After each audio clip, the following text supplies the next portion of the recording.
Hi guys, and welcome. Welcome to Inner Abundance, Unlocking Wealth from Within. I'm your host, Haider Rathor, and I'm coming from London, England. I'm here with the esteemed guest, Derek Rydall. Derek, welcome. Hey, it's great to be here. Really an honor and a pleasure, as always. Cool. Just a few formalities to get out of the way before we begin our conversation. First one is to mention that this is a live event for Humanity's Team, which is a 501c3 nonprofit organization whose mission is to make conscious living pervasive worldwide, by 2040, which I think is a beautiful intention. Feels very aligned. Also, I want to give a shout out to all the people different watching on the different platforms. So, Derek, I know you brought your own audience here today. I know the Humanities Team have their YouTube channel, their Facebook page, Sign Network. There's a partnership and collaboration with Sign. So, welcome, guys, if you're watching on there. And of course, there's the Humanities Team live viewing room as well. So, everyone is very welcome. Thank you for joining us today. Also, I want to mention to the audience, please send in your questions. If we get time at some point, I would love to put your questions to Derek as well. So we'll see how the conversation flows and hopefully we can get a couple of questions in. Again, I want to reiterate the title is Inner Abundance and Unlocking the Wealth from Within. Derek, I'm going to read out your bio to the audience so they get a feel for who you are and what you do. So Derek is a transformational leader and best-selling author of multiple books, including Emergence, 7 Steps for Radical Life Change. Derek has spent 20 years dedicating to guiding individuals through profound shifts happening on our rapidly changing planet, showing them how to tap into their inner technologies to evolve their humanity, become irreplaceable, and make a bigger impact.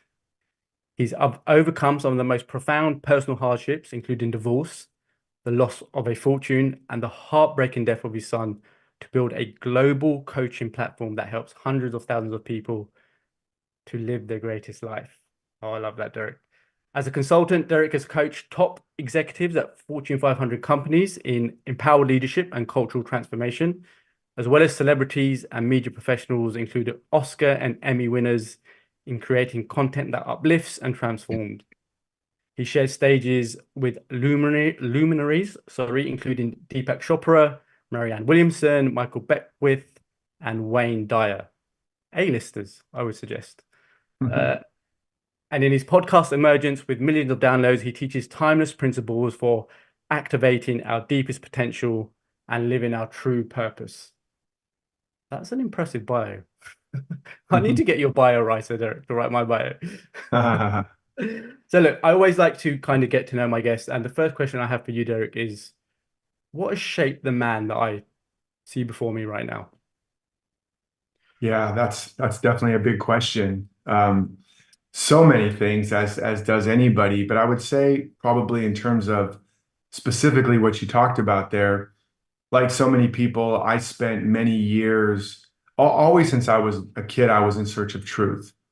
I was always in search of what is really going on with life. I was both a philosophical kid and a creative kid. So it was all about understanding. I never trusted authority. I was always argued with every adult. If you said the sky was blue, I said, no, it's a little bit aqua. So I was always anti-authority and philosophical and creative. And and then in my late 20s, I began to really be on a journey to learn how to self-improve. And after I don't know, almost a decade of self-improvement, the only thing I'd improved was my ability to describe to you why my life was so messed up. I had found all the reasons why. When I was 10 and my dad saw my report card with all A's and a B and said, "What's with the B, son?" I could tell you all the reasons I was, neurotic. But then eventually that frustration of trying to improve my life drove me to drugs and alcohol, and then almost dying from a drug overdose. And then, or actually alcohol in that case. And then I thought, well, I need to create or attract better or work smarter. And I tried to again apply all these traditional self-help tools. And that led to me ultimately, I was doing a film, and everything was going wrong. And I ended up going out swimming in a coral reef, diving in a coral reef, and I nearly drowned. And without going into the whole story, I had another near-death experience. And in this moment where I was stuck in this coral reef and nobody was coming to save me, and I knew I wasn't getting out alive, I had a moment of complete surrender. I first tried to make a deal with the universe. I was like, I promise to go to church on Sunday if you just get me out of this. And God was not playing let's make a deal that day. So I had a moment of actual surrender, of actually letting go, physically, spiritually, emotionally. And in that moment, there was a flash of light.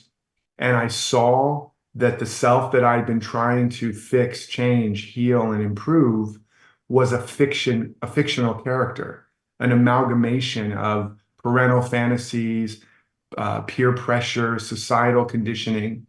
I saw it in a flash that this idea of who I thought I was and who I was trying to fix and improve was a fiction. But right there in the center of it and all around it, there was another self that had never been damaged. And so he did not need to be healed. He wasn't missing anything, so nothing could be added to him. And he was already whole and complete. And so there was nothing to improve upon. Now, all of that came like really fast. And in the next moment, I was standing outside of the coral reef on the one piece of coral that I could stand on because everything else was covered in spike coral and fire coral. I don't know how I got there, but there was a shift and Humpty Dumpty fell off the wall and something inside broke or cracked open forever. And I was able to swim out of the coral reef and everything was luminous. And I ended up pulling out of society and becoming a monk basically for several years and discovering what eventually came to be called the law of emergence. And that was the idea that just like there's a pattern of the oak tree within the acorn and within every seed, there's a pattern. The acorn doesn't attract an oak. It doesn't achieve an oak. It doesn't improve itself into an oak. The acorn is not an inadequate oak tree. It's a perfect acorn. And everything in nature emerges from a pattern.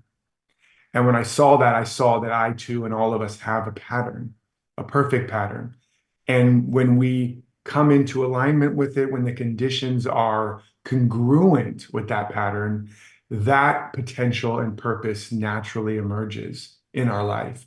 And most of our efforts to get it or achieve it end up blocking the natural unfoldment, which again, everything in nature, including this whole universe, emerges. So that principle of emergence shifted my whole life. And it took me from being broken, suicidal, living in a one-room apartment on macaroni and cheese, and eventually living my purpose and turning my whole life around in ways I'm sure we'll talk about. But that's what led me here. And I want to say one other thing, and maybe we'll go a little deeper.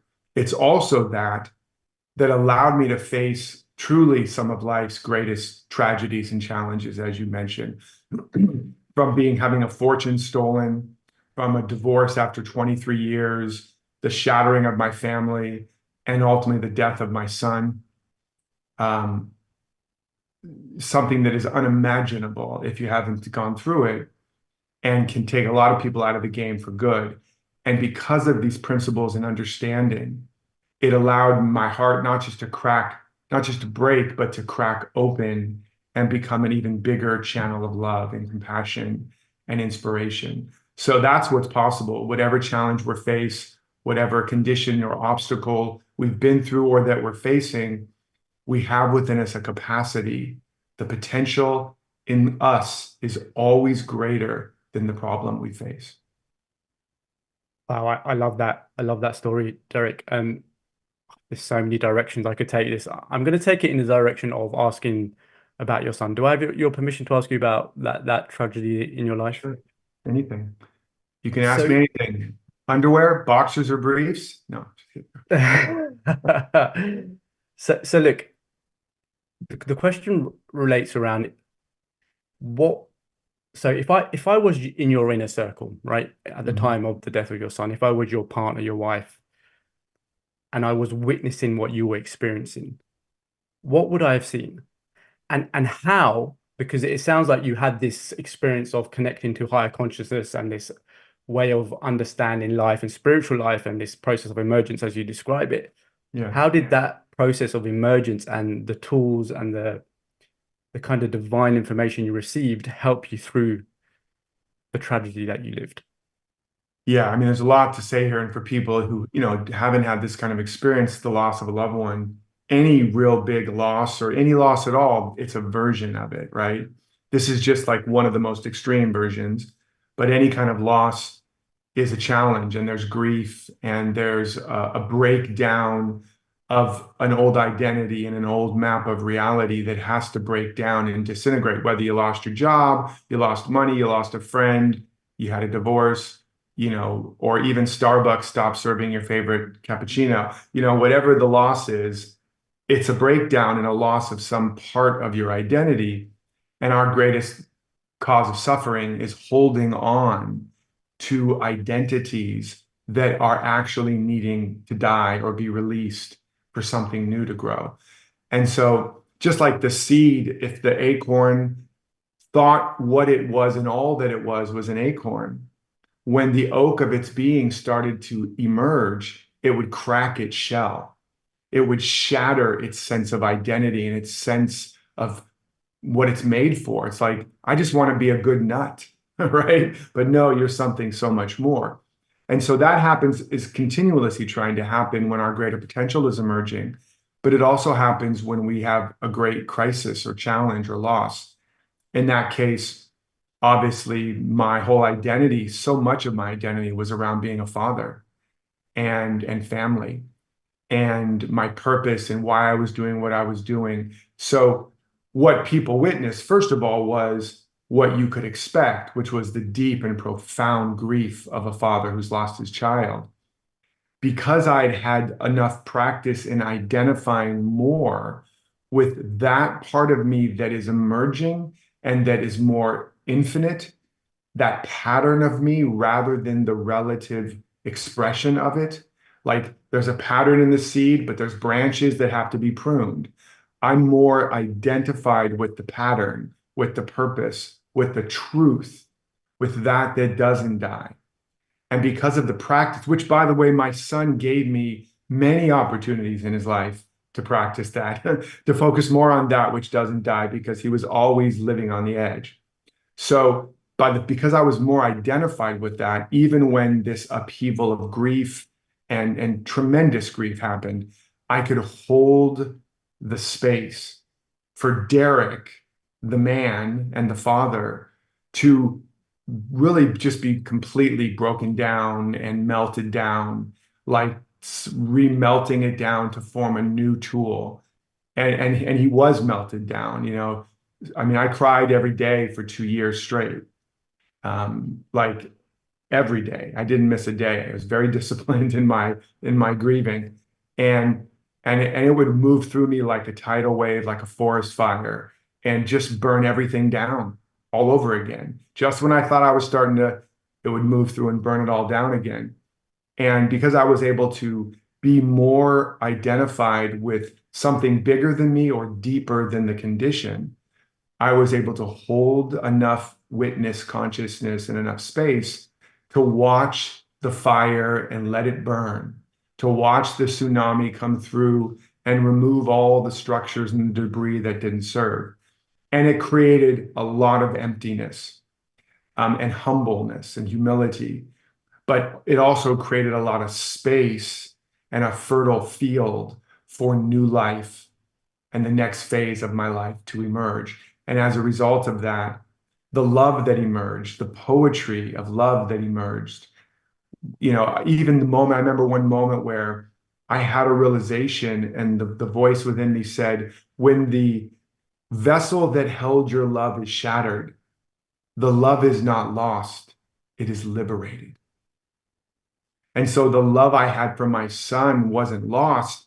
It was suddenly freed from the vessel of the concept it had being held in. And it just kept expanding.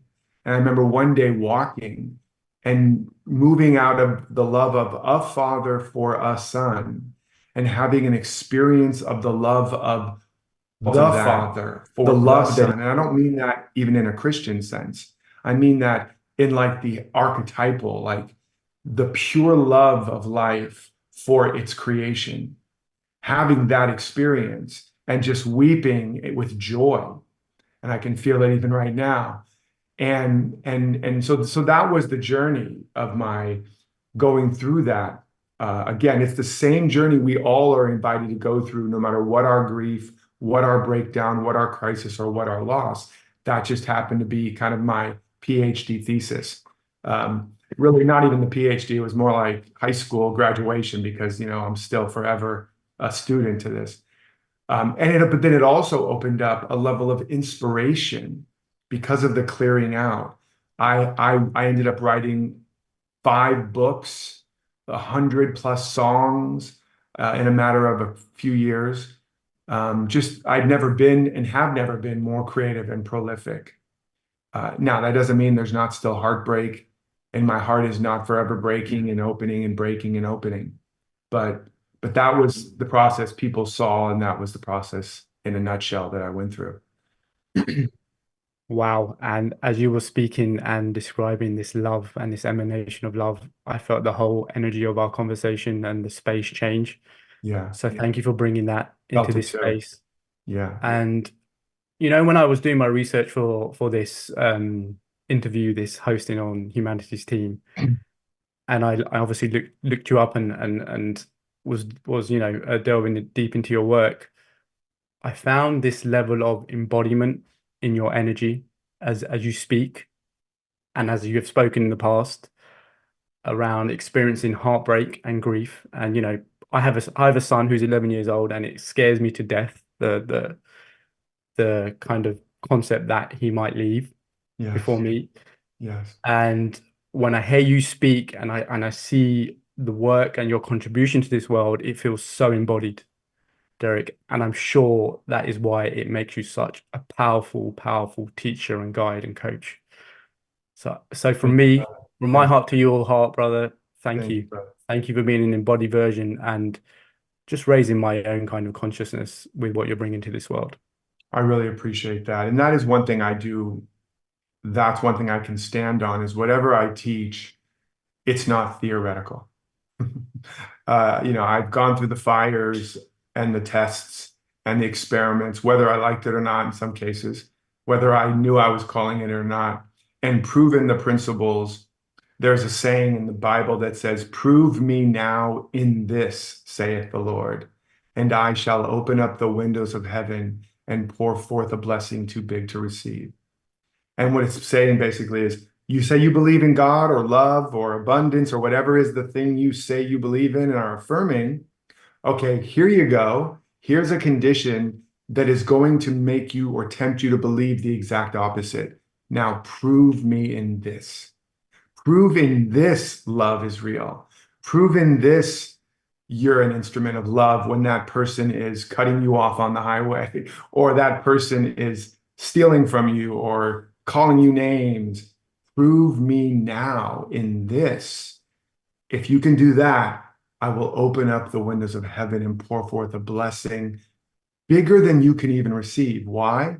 Because who you are right now is finite compared to the infinite good of life that is trying to pour through you and to you. And every time you're willing to take a stand for the truth, a stand for love, in the midst of an appearance to the contrary, your channel gets expanded and you become a bigger channel of life, of love, of truth, of beauty, of abundance, etc.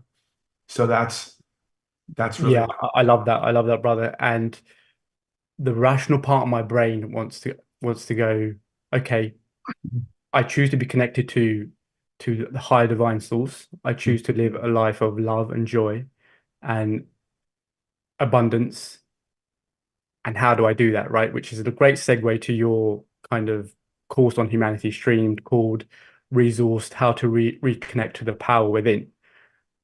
Because on a practical level, we're talking about philosophical, spiritual, theology as well.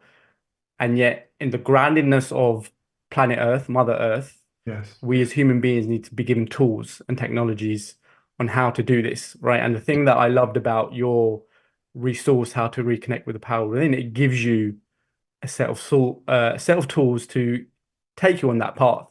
So I'm going to ask the team to play the first one, right? Because I think this is a really great conduit in how we facilitate change, and it's the video about the only argument you ever have to win. So guys, can we play that video, please?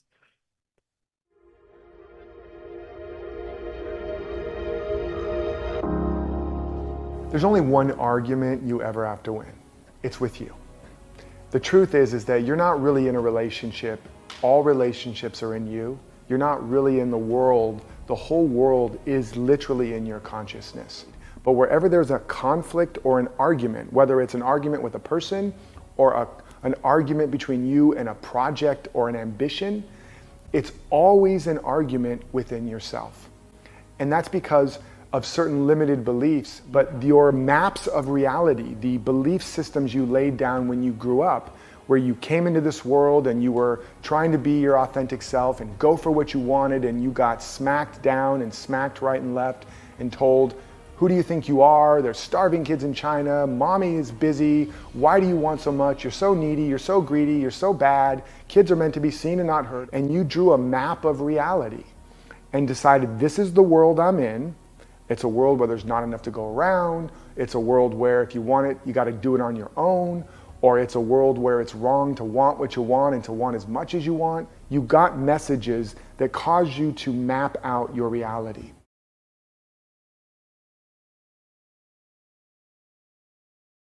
Derek, talk to me about that. And So actually, many. I've got a question, right? Yeah. Because the premise of that video is the only argument you ever have to win, right? And I know you didn't actually say it in that video, but having watched the video, it's the one with Yeah. yourself. Yes. Okay. Um, now I have a inner voice, right? An inner critic, an inner roommate, a shadow, an ego. Call it what you want. And you know what? It's a powerful entity that exists within me. Yes. And I'm in battle with it most days. So talk to me about that, please. How do I overcome that? Yeah, I mean, so here's a couple principles to understand. We are not in the world. The world is in us. The world is in our consciousness. We're not really in relationships. All relationships are in us. It doesn't look that way.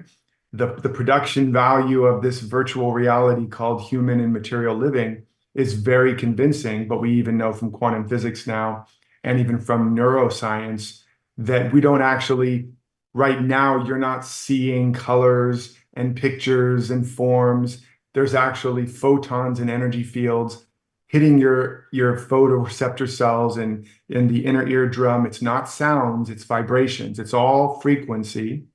And your brain is building a model along with your mind, a model of reality.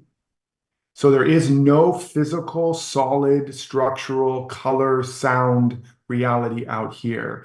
There's a field of frequency and energy of reality, and we are building a model in our mind and then through our brain, and then it feeds back to us these pictures. So we're not actually reacting. This is what's critical. We're not react. Now, this is the physics explanation, but Jesus taught the same thing. Buddha taught the same thing.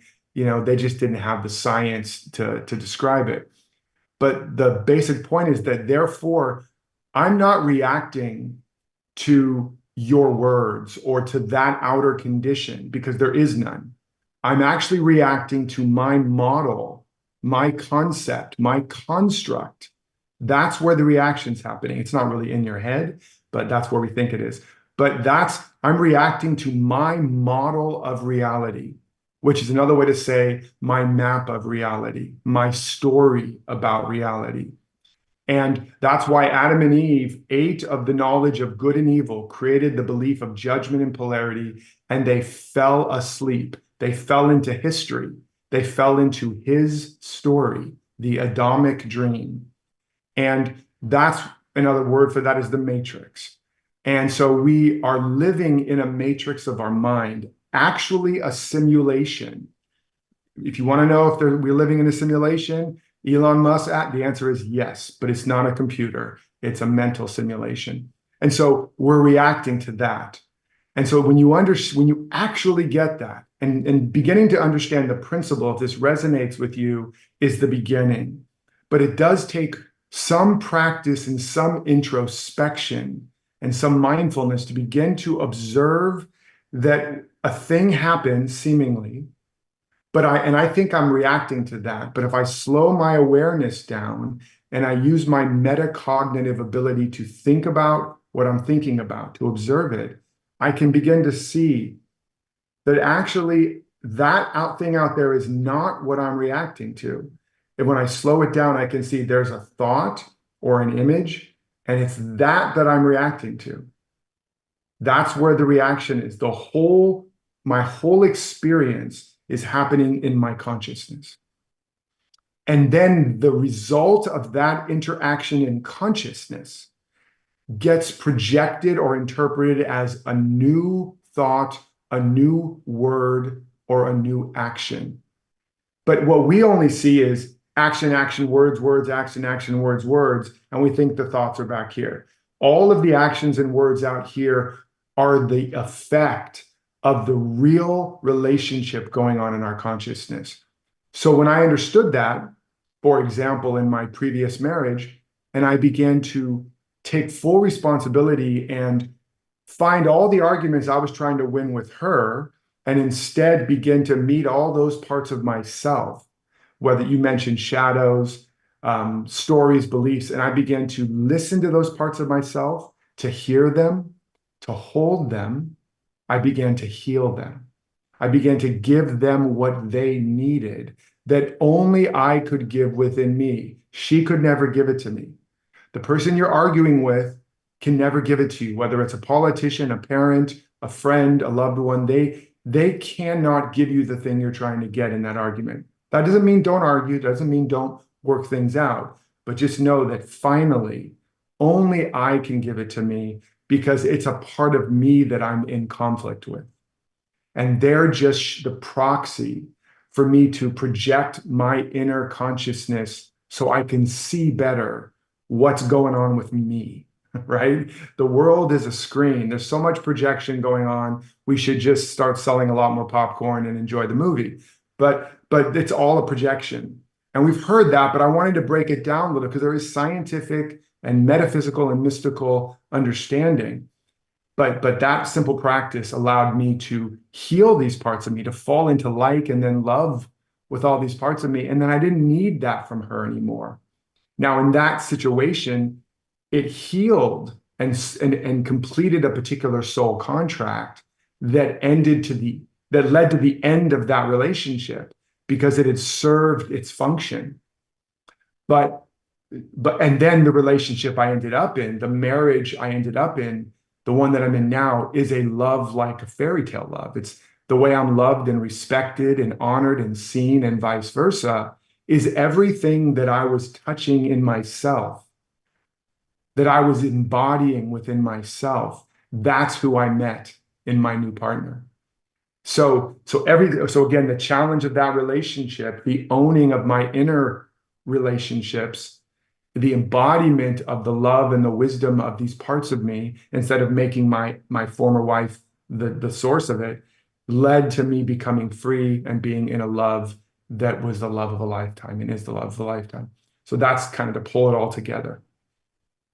Again, I love that. I love the way you articulated that. And I think the key for me in all of that is this idea or this premise of self-awareness, right? Or self-observation. I have this very beautiful saying, I like to call it, that self-observation equals life transformation. Yes. And actually, when I started to take more of a witness consciousness and observe myself, my life started to change because I could remove myself from the projection. I could remove myself from the matrix, and I could really understand why I was thinking the way I was thinking, making the choices that I was making, and actually come to it from a place of conscious choice rather than unconscious choice. Exactly. What you just go ahead. Say Yeah, more. yeah. And I was going to give a tool to the people that are listening. and it worked so well for me, is understanding when I was triggered, and by triggered I mean when there was an emotional charge in my body, be it frustration, anger, rejection, hurt, fear, anxiety. That was my portal to go deeper and go into this journey of self-awareness to understand, okay, why am I feeling triggered? Why am I feeling sad? Why am I feeling hurt? Why am I feeling lonely? Why am I feeling anxious? Why am I so depressed? Yes, 100%. I call that becoming trigger happy. Right. There you go. Beautiful. Yeah. Yeah. Because as soon as there's a trigger, you know there's an opportunity to evolve. There's something to know more about yourself. There's a more of yourself that is trying to actually emerge, but it emerges in the form of what we call a trigger, just like that grain of sand that gets into the oyster and it irritates the oyster so much, it has to start to exude this soothing chemical to try to stop the irritation. But what's the result? A pearl. And so those triggers that irritate us, and the more they irritate us, the bigger the potential pearl of great price. They activate a potential within us if we work with the trigger to bring forth more of our potential, more patience, more love, more compassion, more power, more agency, etc. And what you said before is absolutely right. I mean, the OG self-help guru, the Oracle of Delphi, what was her number one principle? Know thyself. There is no more important principle than know yourself. If that's all we ever taught, and we just kept coming back to, what does it mean to know myself? What does it mean to know myself? I get to know what I'm thinking. I get to know what I mean. I get to know what I care about. I get to know what I value. I get to know the stories I'm telling. I get to understand what I really want and need. As you just deeper and deeper and deeper, I get to know who I am beyond my story. I get to know who I am even beyond this human material existence. You just keep taking that question, and the question is the quest you're on. It's not just about the answer, it's a quest, it's an opening. You will drill all the way down through the well of your being and begin to drain from the fountain of you when you get to know yourself. So there's nothing more important. And then the second most important thing is know thyself, and then to thine own self be true. Know yourself, be yourself. That's the whole spiritual practice, the whole secret of life in 2 lines. Know yourself, be yourself. That is the wax on, wax off of spiritual karate. That's it. But we can't be ourselves if we don't know ourselves. And if you're not being yourself, you're on your own. Nature, God can never help you if you're not being you. Just like an acorn will never get help from nature in trying to be an apple tree, because that's not the pattern that it is. Not even Jesus could make it an apple tree. It's an oak tree, and life will help it be an oak tree, but it will not help it be an apple tree. And so knowing ourselves is the beginning of tapping into the source of infinite support, of inexhaustible support. All of nature is saying, yes, I've got you if you be you. If you don't be you, nature's like, there's nothing I can do for you. You're on your own, kid. You're a branch cut off from the tree. So knowing ourselves is the critical first step to resourcing, reconnecting, and getting the support of the universe like never before. So I just wanted to double down on that idea. I could listen to you speak all day, my friend. Look, moving the conversation on, and I think this ties into the next video. Actually, we touched upon it already in your last answer. I just want to play the video, why life is hard and why it must be. And again, I think it's a really nice kind of way to wrap this part of the conversation up. Guys, can you play that video for us?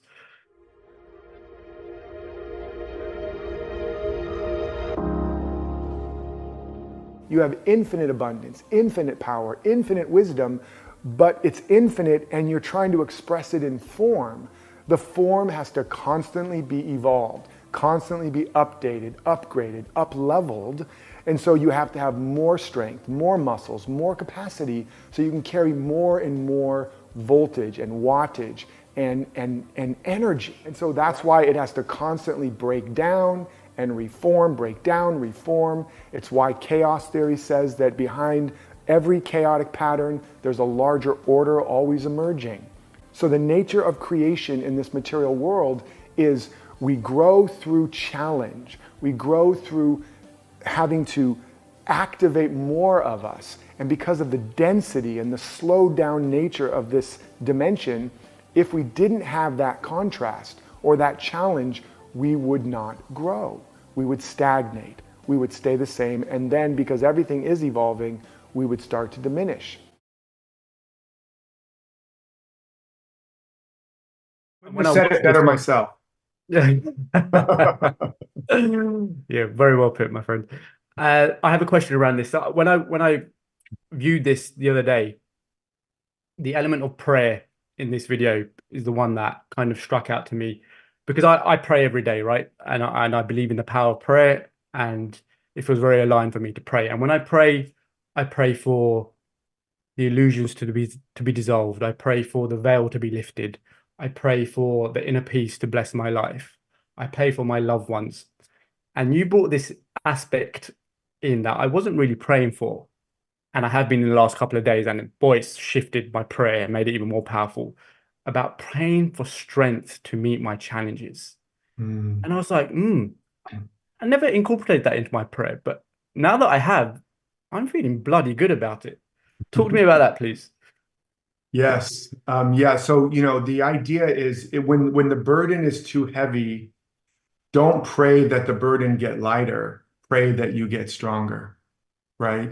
So, and that's the idea is that evolution works this way. And really evolution is a material understanding of a deeper spiritual principle, which is that evolution creates a condition that challenges the current species or whatever, not just to create a hard situation, but the challenge activates a deeper evolutionary adaptive response.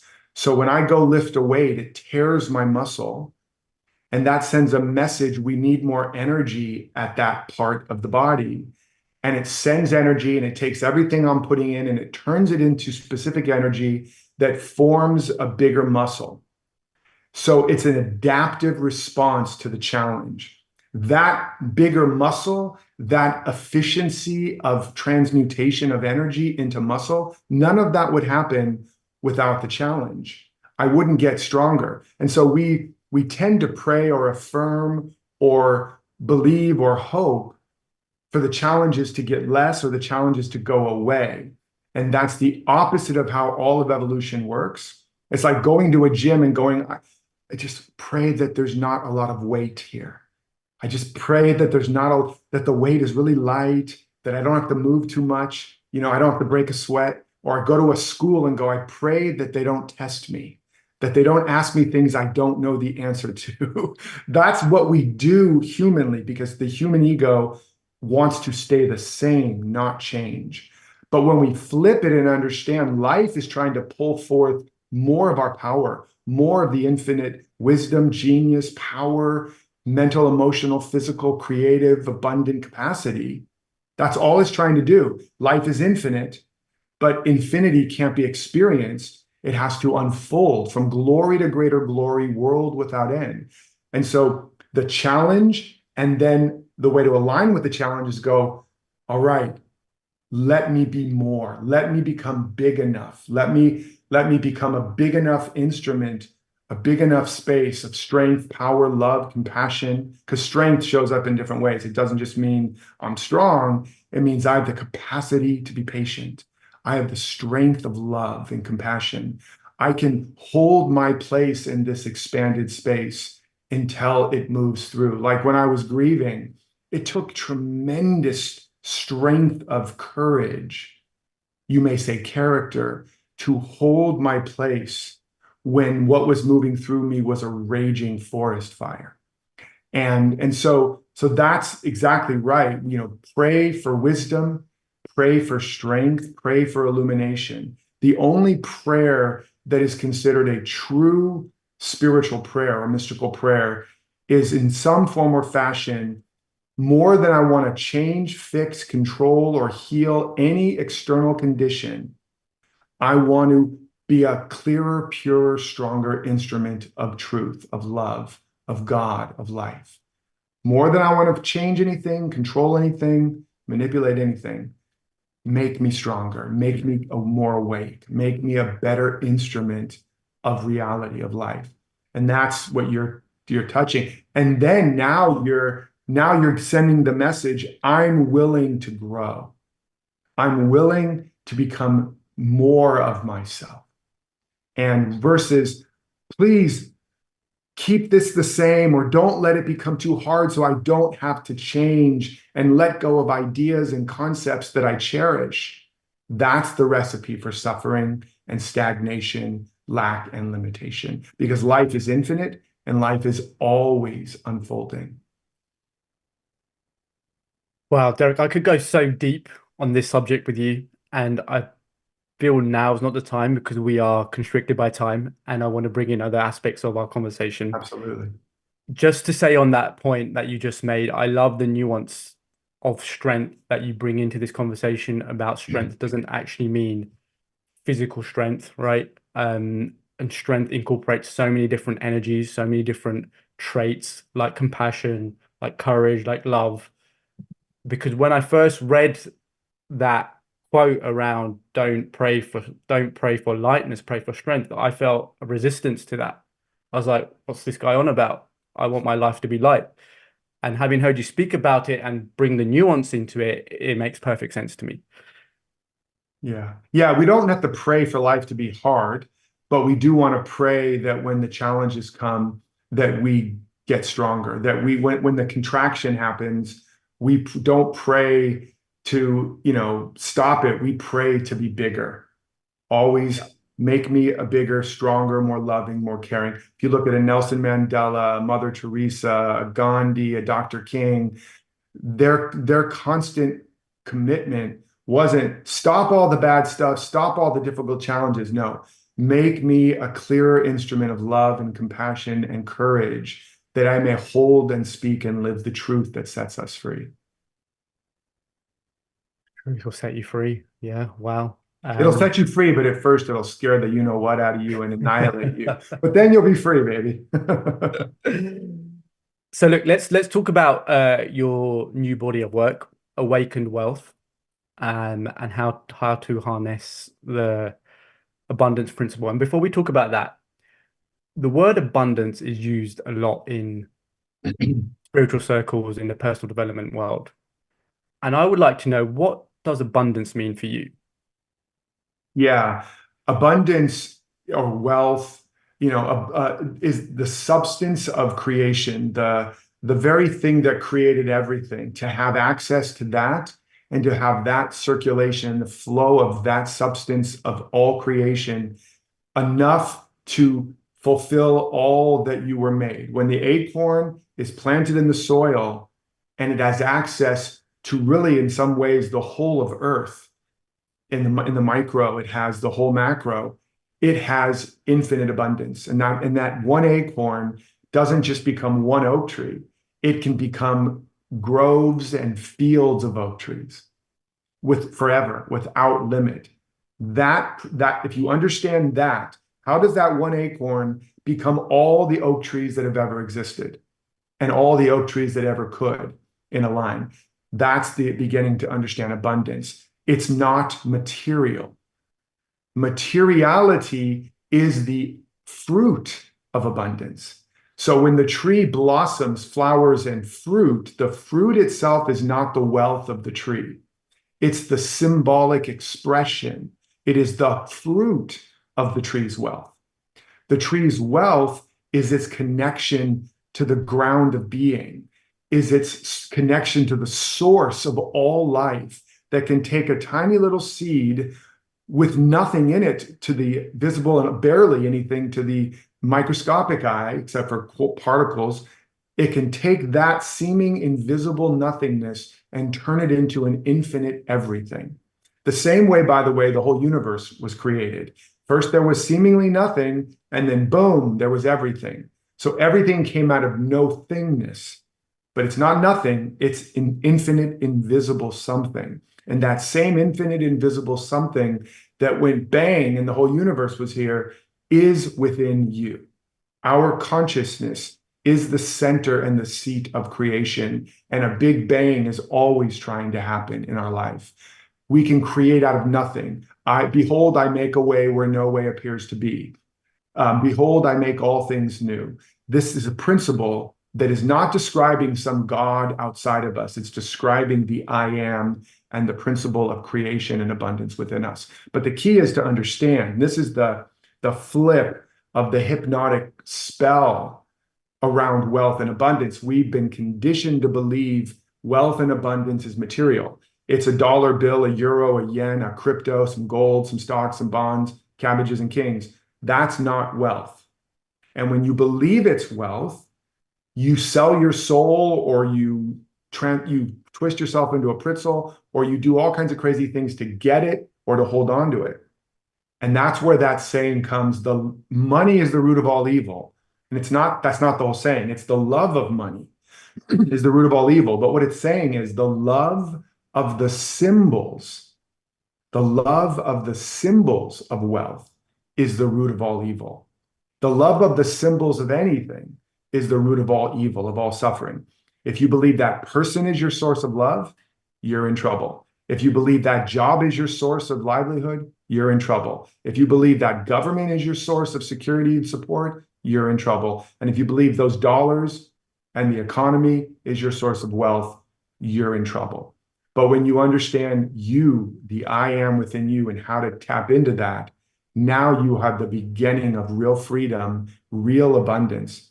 And then when you know how to turn on the law of circulation, which is everything is within me, this is what all the great masters taught. This is what we started off talking about. Now I just need to open out away from whence this imprisoned splendor may be expressed, may be escaped. I need to find a way to circulate more of what I want to see in the world. That's the key to what abundance is, to where it is, and to how to begin to have more of it in your life. Yeah, I love the way you're articulating this again, Derek. And I like to say the same thing, but maybe slightly in a different way. And it's this premise that abundance is a coded frequency within each of us, meaning every single human being has this frequency, has the codex of abundance in their energetic bodies. Yes. Right. And part of awakened consciousness is awakening that and activating that vibration within you, because it exists. And in most people, it's dormant, right? Because of the conditioning and the matrix and the programming and everything that we talked about in this kind of interview. And that's the part that fascinates me, right? If it's in me, if I am the divine I am, how do I activate this frequency? Yes. Yeah. So the first step, remember, you shall know the truth and the truth shall make you free. So the first step is knowing the truth principle. Like man dreamed of flying for a long time, but not until they discerned the principle and the truth of aerodynamics and how to organize material to be in integrity with aerodynamics could we fly. And a man or a woman may want to float in the water, but not until they understand the principle or the truth of buoyancy and how to bring themselves into alignment with it do they float. And it doesn't matter how long they've been sinking. The minute they understand the truth of buoyancy and how to come into alignment with it, instantly they float. And so the first step in activating that code you're talking about, the code of abundance, the infinite inheritance we've all been given, is knowing the truth that wealth and abundance is not outside of you and it's not material. It's infinite, invisible substance. It is your very being. It is consciousness. That's the beginning of the truth. It's what it is that infinite, invisible substance. The word was spoken and all of creation was manifest. So knowing that's the first step of truth. The second truth is knowing it's all within me. So I need to withdraw my attempts to get it and attract it and make it happen.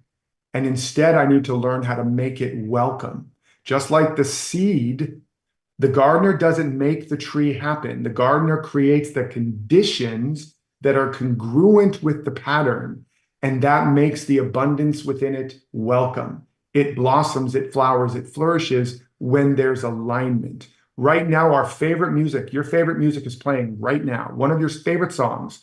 And if you heard it, you'd want to dance, but it's not manifest, but it's here right now. And if we just tune the dial to the right station, the frequency match, that station would become manifest. In other words, you'd have a manifestation. Where was that station? Where was that song before? Right here. It wasn't over there. It wasn't in the future. It wasn't in the past. You just needed to come in tune with it. This is what Jesus was saying when they're like, when's heaven going to come? He's like, it's not going to be low here or low there. It will not come through observation. For behold, it is within you. It is in the midst of you now, but having eyes, you don't see it. Having ears, you don't hear it. So he was saying, you're trying to see heaven with your physical eyes and ears, and you're missing it. I'm trying to give you a new understanding of how to use the senses of your soul. And when you see it, then you will manifest it. As thou seest, so thou beest. And so it is done unto you as you believe, as you perceive. So right here is infinite abundance of love, peace, joy, beauty, wisdom, genius, everything. It's always been here. It can never be withheld from us. It can never be denied from us. No economy, no government, no parent, no spouse, nothing can withhold, block, delay, or deny your inheritance. It's here now, but you must believe it, you must see it, and then you must be it. You must be the change you want to see. And then the final piece of that is, prove me now in this. Prove it. You believe, if you believe what I'm saying, if you resonate with it, faith without works is dead. So now you have a little bit of faith. If you resonate, that's faith. I'm feeling something here. There's something true about this. Yes, my abundance is here. Now you got to get to the works part. Okay, if I believed it, how would I treat myself today? How would I express myself today? How would I enter into this conversation today? What would I allow to come forth from me today? And what you'll find is you would allow a little more generosity, a little more creativity. You might dare to speak up, speak your truth, take a step in the direction of your dreams, because you're living from that little frequency of I have, I can, I am. And then that starts the circulation. And when there is a circuit, a completed circuit, a circulation, there is new life, more life. And in fact, the word currency means the current you see. It means the current that is flowing currently. Affluence, which we think of as wealth, means to flow into. So we have to start the flow. We start with the belief, we start with the resonance, and then we have to take the action. And then we come back to the belief, back to the resonance, and take the next step. And then pretty soon, you've got the circuit circulating. And the Taurian field builds, and now the abundance begins to become manifest in your life. That's it in a brief description. So powerful, so rich in energy, the way you've just described that. So thank you so much for sharing that. So if I wanted to join this kind of this program, this course, where do I need to go, Derek? Yes, I believe we have a link somewhere for you. Let me just see. I'm giving away all this free material right now. That's why I guess we're doing this, so you guys can get access to all this free training. You can just go, I think you can just go right here. I'll put the link in there if you don't already have it. We'll put it on. You'll put it in there too. To the notes. So yeah, it's basically awakened. I think it's awakened wealth mastery. And right now I'm giving away the 5 hypnotic wealth spells, an entire training, an ebook where you can understand what are these unconscious beliefs that are hypnotizing and blocking and delaying our own abundance and the natural flow. And when you start to see these and snap out of these hypnotic spells, it flips the script and you start to understand. And we've talked about a couple of them, that abundance is not material, that you need to expand in the face of contraction or constriction. And I walk you through step by step how to begin doing that today. And then I'm also going to give you the 7 wealth activators, which is how to open up all the channels of your wealth and abundance creation. And it's not just about money. So if you don't need money or don't care about money, but you care about love and passion and creativity and connection, it's all the same. It's all made of the same stuff. So the more these channels are open and the more you're circulating, the more life can move through you, can come in and come out like a deep breath, the breath of God, then the more abundance you're going to have in every area of your life. And it doesn't matter how far you've fallen or what's lacking or what's missing or what's in your way. It will blossom out of you like the grass beneath the concrete cement breaks through the cement and moves toward the light. So I'm going to show you how to do that in these deep dive trainings and free books. And then we're going to do some live trainings as well. You get all of that for free. I'm in. I'm in, my friend. I'm going through it again myself, just so you know, right? It's like I'm just as much a student as a teacher continuously.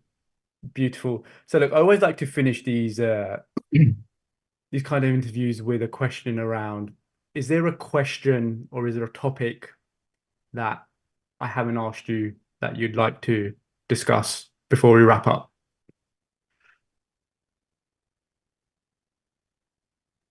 I mean, for me, and we've been talking about it, for me, it really does boil down to the only thing going on is that we're learning how to be clearer, pure instruments of love. Love God with all your heart and soul, and love your neighbor as yourself. Those are the first 2 commandments in Christianity slash, Judaism, really Judeo-Christian, but really they are spiritual principles, which is to love and serve the self, the highest self within you, the highest truth, that's God. And that means to really know yourself and be yourself and honor and value yourself. Love yourself as if you're the most precious and important being there is, because you are. And then extend and express that love to everyone and everything else. Love everyone like they are that. And then when it gets hard, that means you got to go back to loving that part of yourself. And then give that away to your neighbor. And then when it gets hard, come back to loving that part of yourself, and then give that away to the trees. And then when it gets hard, and then give that away to your enemies. And before you know it, you become this agent of life and of love that is really what I believe the only thing we're up to, because love is the force that meets the need of every seed in creation so that it may flower and flourish and glorify God and glorify life and manifest heaven and the garden again on earth. So that's, to me, the key. Plant and water the seed of love within you and within everyone and everything, and watch your life blossom. Wow, I'm just receiving that into my heart field. That was incredibly powerful. So once again, thank you, Derek. Thank you, brother. I have found that this conversation so nourishing for my soul. So for that, again, I thank you. I just want to close up by saying a big thank you to the production team. Thank you to all the people that are watching on the various different platforms, the YouTube channel, the Facebook page, Slime Network, the live viewing room on our website. Derek, this has been amazing. Thank you for being in service. It's been an honor to be connected with you, my brother. I feel your deep heart and soul and power, and just to everybody in humanity's team, it's really an honor to be part of this community. All of my love to all of you. Much love, everyone. See you next time.